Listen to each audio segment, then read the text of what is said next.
Estamos tão próximos dos adversários em retirada que conseguimos chegar às suas trincheiras quase ao mesmo tempo que eles. Graças a isso, temos poucas baixas. Uma metralhadora atira, mas é silenciada por uma granada.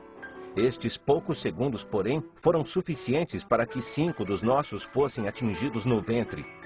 Kat dá coronhadas no rosto de um dos atiradores da metralhadora que ainda não fora ferido, até amassá-lo. Os demais nós matamos à baioneta, antes de poderem se servir das granadas de mão. Depois, bebemos, sedentos, a água de refrigeração da metralhadora.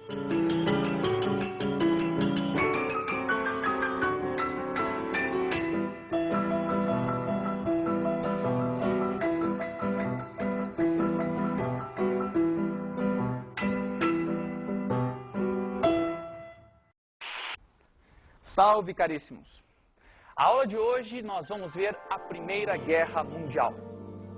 No clipe que vocês assistiram há pouco, nós podemos ver imagens de uma Europa com boas coisas, uma Europa para cima, uma Europa das cidades, da modernização e, entretanto, convivendo com isso, uma Europa de guerras, de trincheiras, de sangue e de morte.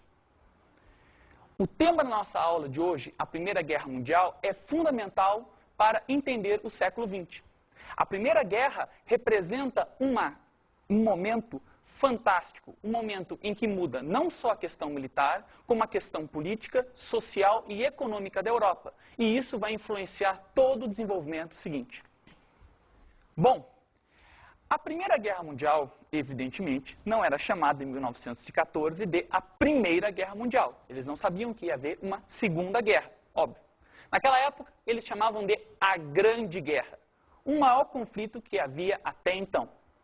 A Grande Guerra, ela tinha uma motivação muito clara e específica.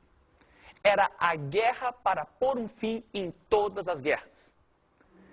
Para a gente entender esse momento em que se pensava uma guerra definitiva, total, em que não haveria mais razão de haver outras guerras, nós vamos agora chamar a nossa linha do tempo e entender as origens, os antecedentes da Primeira Guerra Mundial. Bom, recorrendo à nossa linha do tempo, nós vamos perceber que as origens da Primeira Guerra Mundial vêm muito tempo antes de 1914. Vejamos, podemos traçar como origem da Primeira Guerra Mundial a Segunda Revolução Industrial, que tem início, mais ou menos, em torno de 1850. Com a Segunda Revolução Industrial, nós temos um grande aumento da produtividade dos produtos fabricados pelas indústrias. Logo, nós temos muito mais produtos no mercado a serem consumidos. A Europa, os países europeus que produzem, eles buscam mercados para que esses produtos sejam vendidos. Em 1870, portanto, nós temos a fase do imperialismo, a busca de mercados. Mercados por quê? Para conseguir suprir a demanda que havia aqui com a Segunda Revolução Industrial. Só que a busca de mercados iniciada em 1870 e que vai abranger o mundo todo, África, Ásia, assim por diante, ela vai culminar no momento em que a Europa praticamente loteou, dividiu o mundo nos mercados que lhe interessam. Daí nós temos um momento onde os países europeus que estavam em expansão não têm mais áreas a que conquistar. Haverá, portanto, um momento em que os países europeus vão disputar os mercados que cada um tem pertencente a si. É a Primeira Guerra Mundial. Um conflito que ocorre na Europa em seu período de apogeu, no seu período em que a Europa cresce, que está em grande prosperidade, período da Belle Époque ou Bela Época. A Primeira Guerra Mundial é um conflito entre as nações imperialistas em busca de seus mercados, os mercados que as outras nações, as inimigas, têm. Bom, a Primeira Guerra Mundial, portanto, é um conflito interimperialista. Para a gente entender este conflito interimperialista das nações europeias, é necessário entendermos os antecedentes, o que motivou a isso. Uma das coisas que motivou foi a questão do nacionalismo. As potências europeias, para entrarem nessa guerra, elas estavam motivadas. Cada uma achava que era mais potente que a outra. Logo, um sentimento nacional, um sentimento de amor à pátria e de superioridade de sua pátria com relação às outras, havia. Um nacionalismo muito forte. Outra questão que existe é o militarismo. Esse período, que vai por volta de 1870 até 1914, até as vésperas da Primeira Guerra Mundial, é um período de profunda militarização da sociedade.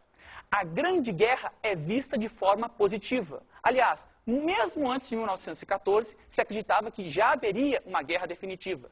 E isso era visto de uma forma positiva. Veja, é o que nós chamamos desse militarismo que ocorre na época de paz armada.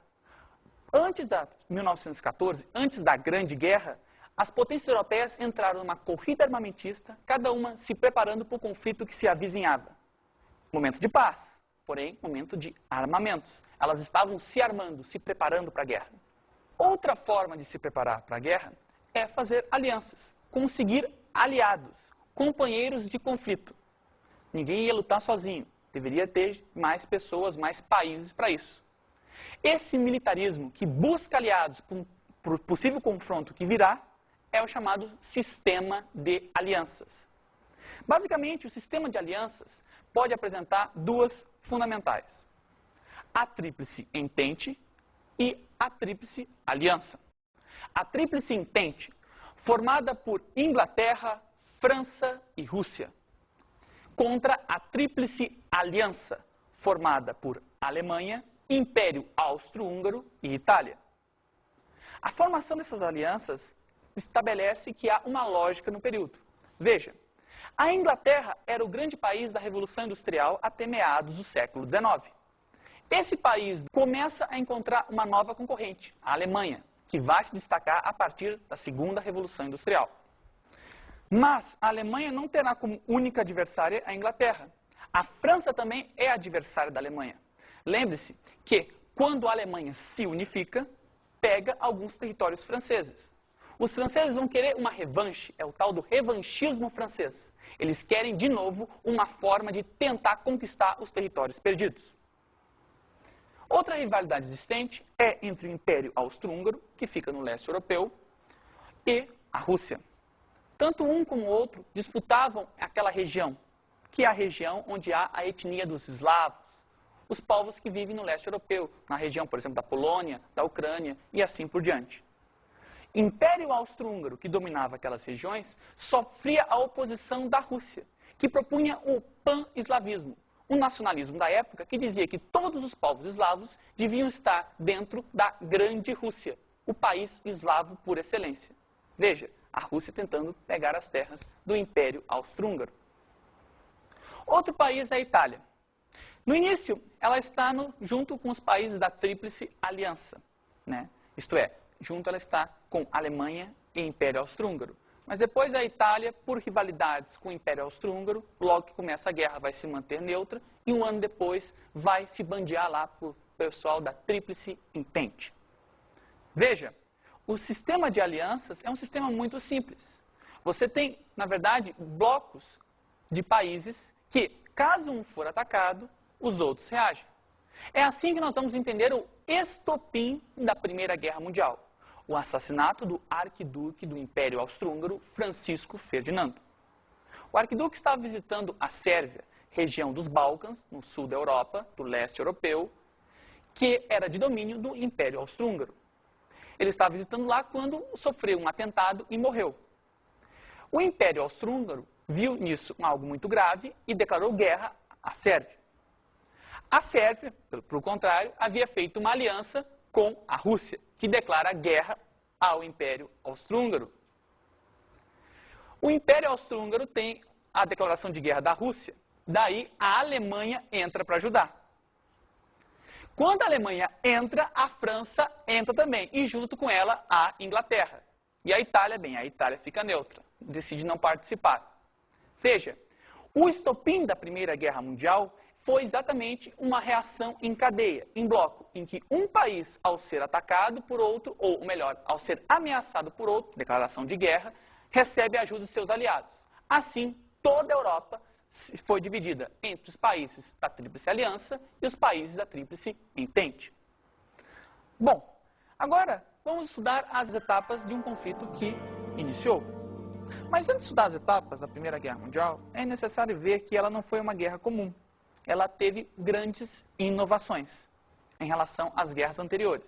Inovações que hoje parece que são óbvias, mas não são.